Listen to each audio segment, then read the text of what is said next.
Hello.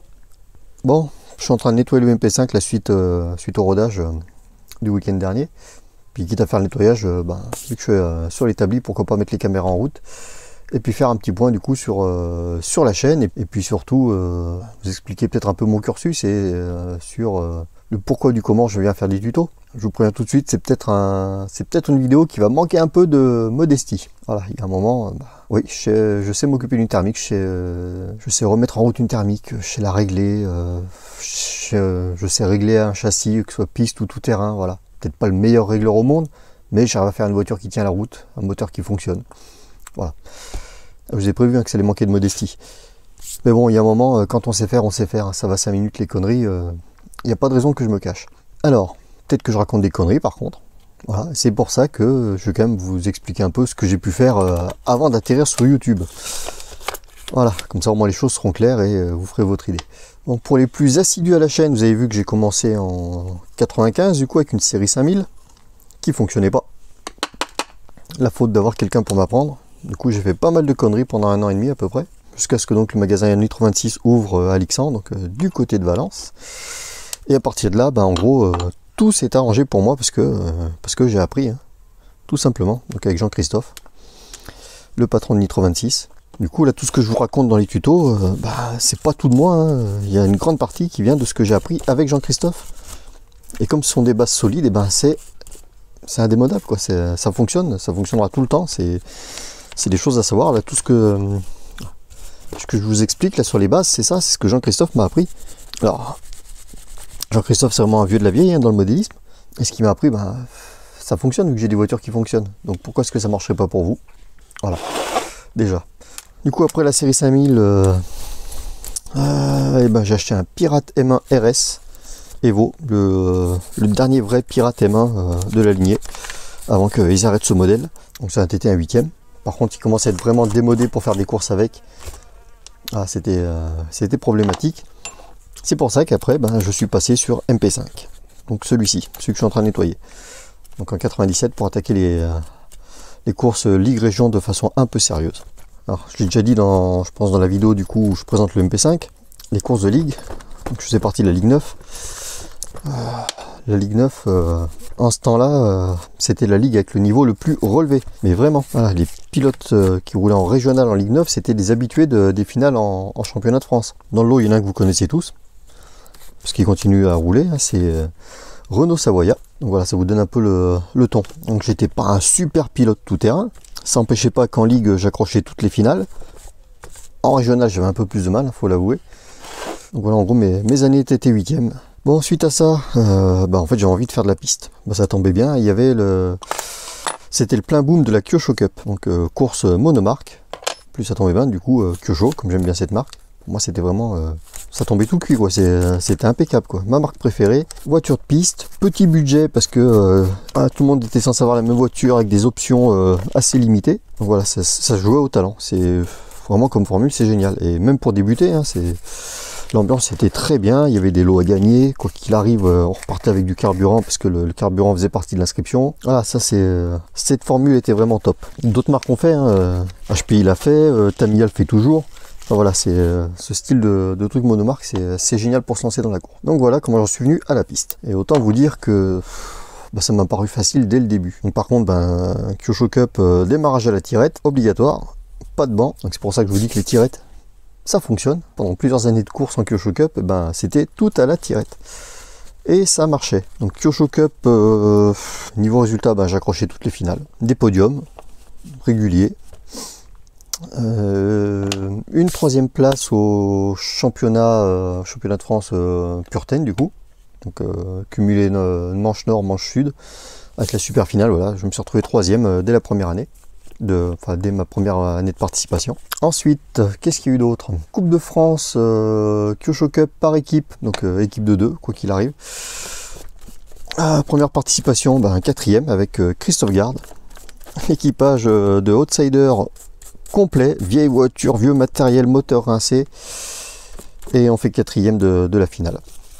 Voilà, petit budget, mais on faisait avec les moyens du bord, et puis les résultats étaient là quand même. Ensuite, la V1S est arrivée. Je ne l'ai pas prise, j'ai continué avec ma pauvre Kyosho MK2 World Cup. J'ai continué à faire toutes les finales, j'ai continué à faire des podiums, avec une vieille voiture, moteur rincé et compagnie. Bon, le moteur était refait, mais bon, c'était plus tout jeune. Dernier championnat Kyosho Cup que j'ai fait, j'ai pas pu le faire complet malheureusement, hein, parce que il y a un moment quand même, quand on veut faire toutes les courses, c'est un budget, puis bon, pas forcément que ça à faire. Il y a des fois il y a des choix à faire, c'est comme ça. Malgré tout, encore une 4e place à la Coupe de France par équipe, avec Cyril Passaki comme équipier, donc un TTiste. On a fait équipe ensemble et pareil, on était l'équipage de Outsider, toujours avec la Purten MK2. Seule Purten MK2 de cette coupe au circuit Carole en 2002. On se qualifie deuxième, par deuxième de la finale, on finit 4e. Bon, le pneu s'est décollé, c'est malheureux, ça arrive, mais les pneus, on voyait la toile au travers pour vous dire que le matériel, il était vieillissant. Malgré tout, voilà, on finit 4e de cette Coupe de France par équipe, une fois de plus. Et après, je me suis arrêté quelques années. Alors, quand j'ai dit que je me suis arrêté quelques années, je continuais de faire un peu quelques réglages quand on me demandait, des bricoles, enfin voilà, il y avait toujours des jeunes qui étaient en galère, donc il y a encore quelques-uns qui me les envoyaient et demandé si je pouvais regarder. Du coup, quand j'avais 5 minutes, ouais, j'ai encore réglé quelques moteurs. Et puis, après, arrêt complet. Ensuite, ça devait être en 2007. J'étais quelques-uns à me tanner pour que je reprenne. Je voulais pas forcément.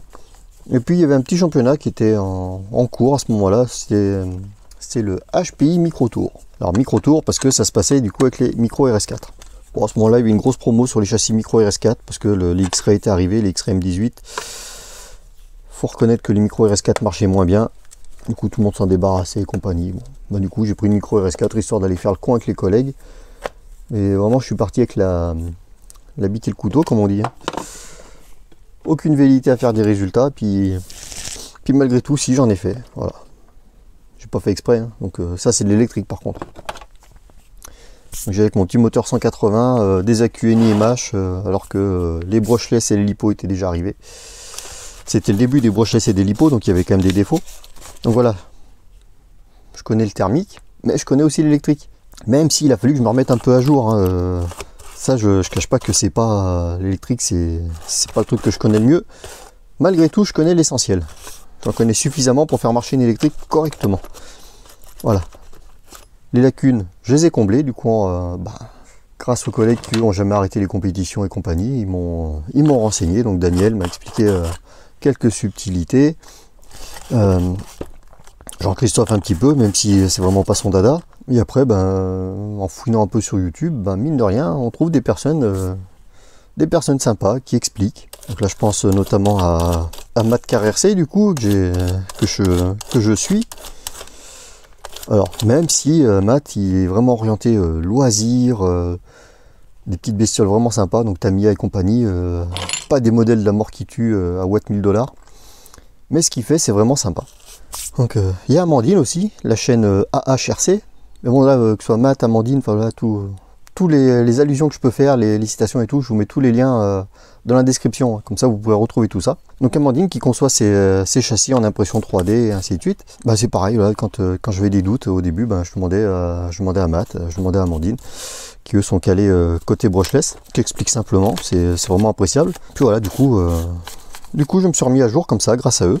La différence, c'est que moi, je ne me suis pas attaché à prendre par échelle les diamètres et longueurs de cage admissibles et compagnie. Mais voilà, pour ce qui était de me remettre à jour, j'ai pas hésité à demander. Je suis comme tout le monde, quand je sais pas, je préfère demander plutôt que de chercher en vain et faire des boulettes. Il y a un moment, faut quand même être un peu logique. Donc là, j'en étais à quoi? Oh, micro RS4, eh oui. Donc j'ai fait 2 ou 3 ans ce petit championnat, y compris après en tout terrain, donc avec le MB4 que je vous ai montré aussi déjà. Du coup, à rouler comme ça. Est arrivé ce qui devait arriver.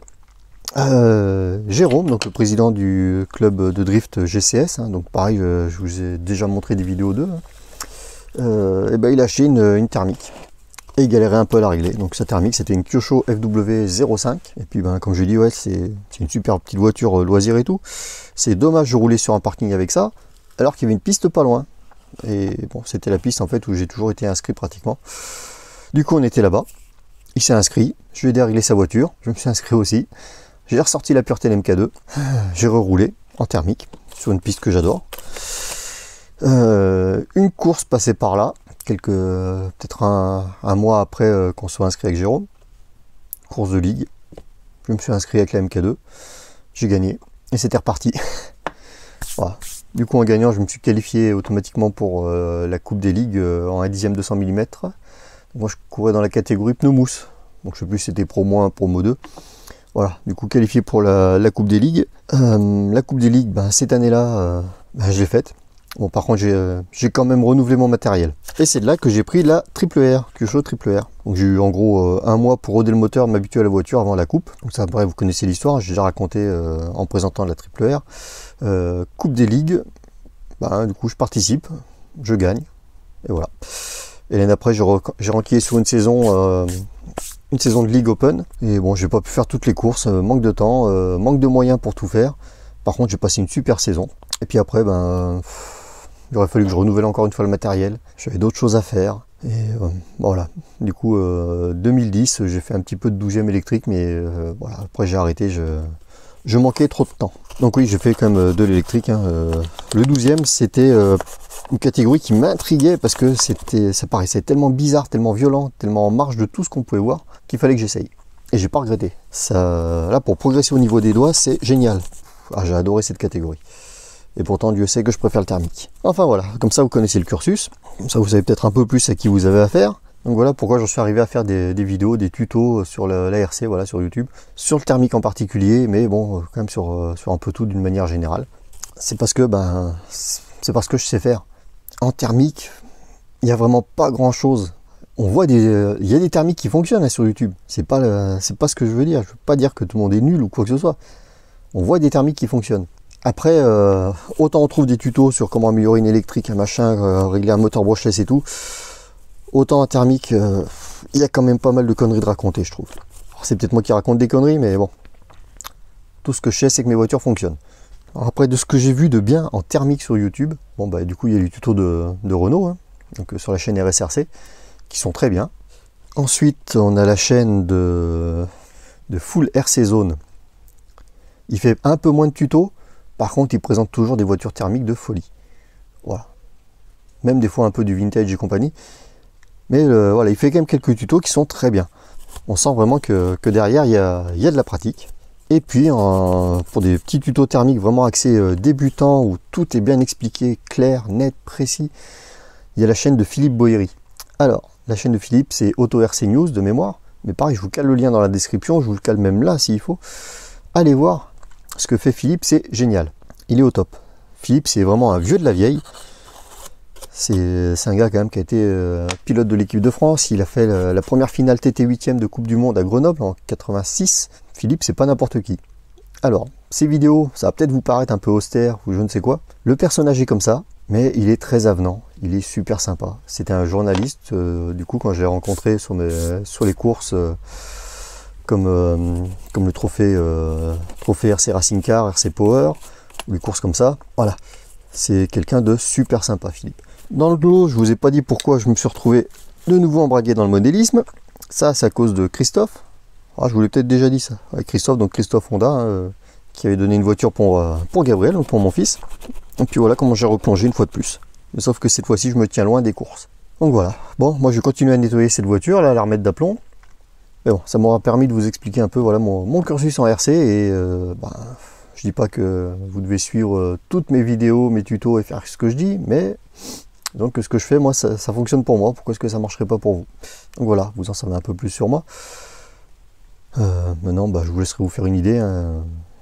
Alors surtout en commentaire, n'hésitez pas à me dire si, si les quelques tutos que j'ai déjà fait, ça vous a aidé, si ça vous a dépatouillé, si au contraire ça n'a pas marché. Je serais quand même curieux de savoir. En même temps, ça me permettrait peut-être de modifier ma façon de faire et d'expliquer. Voilà. Je suis ouvert à la critique. Et puis en attendant, à bientôt pour une prochaine vidéo, un prochain tuto.